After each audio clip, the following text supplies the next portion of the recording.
মুস্তাফিজ রহমানকে শুধুমাত্র ৯ ম্যাচ নয়, পুরো সিজনই পেতে চায় চেন্নাই সুপার কিংস। মুস্তাফিজকে দেশে ফিরিয়ে যাতে না নেওয়া হয়, তার জন্য চেন্নাই সুপার কিংস বিসিবিকে চিঠি পাঠিয়েছে। এই মুহূর্তে দুর্দান্ত বোলিং করছেন মুস্তাফিজ রহমান। একমাত্র বাংলাদেশি হিসেবে আইপিএলে সুযোগ পেয়েছেন মুস্তাফিজ। নিজের প্রথম ম্যাচে পেয়েছেন চারটি উইকেট। মূলত মুস্তাফিজের বোলিং জাদুতে প্রথম ম্যাচে জয়লাভ করেছিল চেন্নাই সুপার কিংস।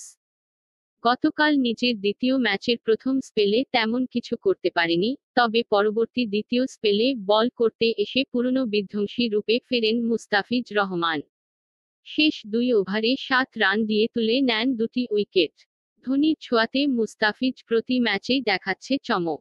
মুস্তাফিজকে নিয়ে দলের প্রধান কোচ স্টিফেন ফ্লেমিং বলেন, আমরা প্রথম ম্যাচ থেকেই ছন্দে আছি। ২টি ম্যাচেই জয়লাভ করেছি, আর ২টি ম্যাচেই মুস্তাফিজ দারুণ বল করেছে। আমরা আমাদের সর্বোচ্চ উইকেট শিকারীকে পুরো সিজনের জন্যই পেতে চাই। ধোনি নিজেও মুস্তাফিজকে চাই।